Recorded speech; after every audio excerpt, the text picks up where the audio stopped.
तो दोस्तों मैं आज इस 5 मिनट की वीडियो में आपको रोमन रेंस की पूरी डॉक्यूमेंट्री वीडियो प्रोवाइड कराने वाला हूँ। तो ध्यान से सुनना और रोमन रेंस की पूरी जर्नी के बारे में हम बात करने वाले हैं। तो जो रोमन रेंस का डेब्यू हुआ था वो उनके ब्रदर्स जे ऊसो और जिमी ऊसो की वजह से हुआ था, जो कि उनसे पहले WWE के अंदर काम करते थे। और रोमन रेंस का डेब्यू हमको 2012 में NXT के ऊपर देखने को मिला था और वो 1-2 साल मैच रेसल करने के बाद डायरेक्ट अपने बिग डॉग वाले मूवमेंट में आ जाते थे।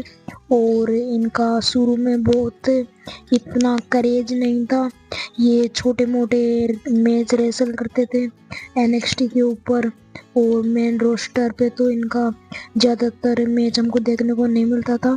इनका एक मैच हुआ था अंडरटेकर से, जिस मैच में ये विन कर जाते हैं और उस मैच में जीतने के बाद जनता से इसको बहुत हेट मिलता है ऑडियंस से, और इस वजह से इनका ये सबसे हॉटेस्ट मोमेंट था।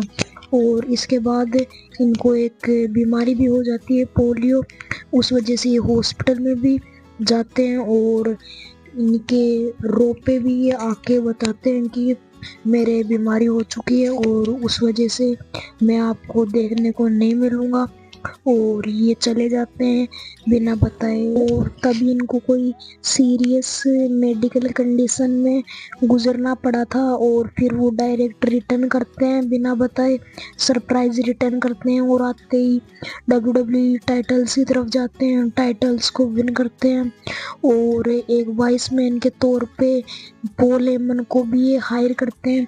आपको अभी भी वो पॉल हेमन देखने को मिलते ही हैं और पॉल हेमन इनके साथ रहते हैं, हर वक्त इनका हौसला बढ़ाते रहते हैं।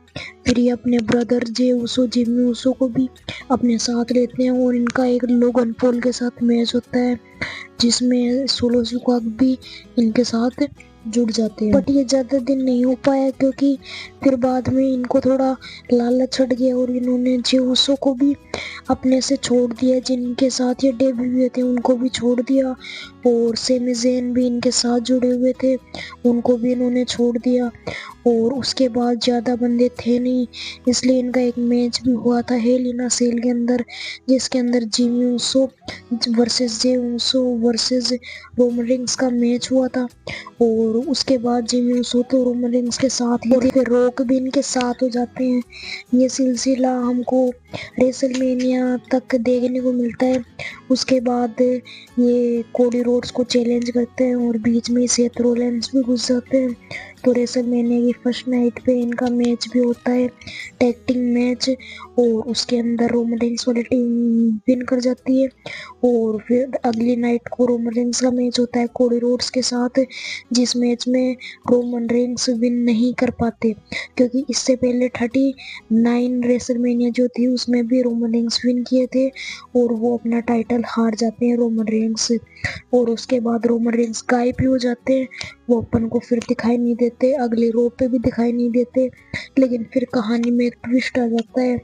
लोगन पॉल का जब रोमन रेंस के साथ मैच था और जो सोलो सिकोआ उनकी हेल्प किए थे वही उनके अगेंस्ट हो जाते हैं, अपनी खुद की एक अलग ब्लड लाइन बनाते हैं, और जो कि उलाफाला उनके पास थी वो अपनी उलाफाला डाल के बहुत जनों को अपनी ब्लड लाइन के अंदर जोड़ने लगते हैं। और फिर इतना करने के बाद इनका एक मैच होता है कोडी रोड्स के साथ, जो कि विनर थे उस टाइटल के, और उसी मैच में हमको रोमन रेंस का रिटर्न देखने को मिलता है और एक सरप्राइज रिटर्न था।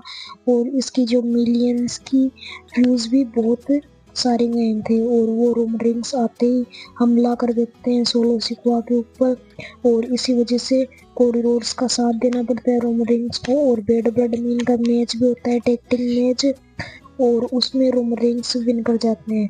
विन करने के बाद यहाँ पे हमको जिमी ऊसो का भी रिटर्न देखने को मिलता है और लास्ट में हमको जो कि रॉक थे उनकी भी एक झलकी देखने को मिली थी। और उनकी झलकी हमको क्यों देखने को मिली थी वो मैं आपको नेक्स्ट वीडियो में बताऊंगा। आराम से हम डिस्कस करेंगे। और फिर जेउसो भी साथ हो जाते हैं रोमन रिंग्स के, ये सब भी इनका रिन्यून हो जाता है। और इस वजह से जो क्राउन ज्वेल होने वाला था उस मैच में यहाँ पे सोलो सिकुआ की ब्लड लाइन विन कर जाती है और रोमन रिंग्स यहाँ पे हार जाते हैं। उसके बाद सेमी ज़ेन से मदद लेते हैं, पॉल हेमन से मदद लेते हैं, वो भी फिर साथ हो जाते हैं। और इस वजह से इनका वॉर गेम्स मैच भी होता है सर्वाइवर सीरीज के अंदर, और उसके अंदर आराम से रोमन रेंस वाली टीम विन कर जाती है। तो ये थी एक डॉक्यूमेंट्री वीडियो रोमन रेंस की, कैसी लगी कमेंट में जरूर बताना। और तब तक के लिए बाय।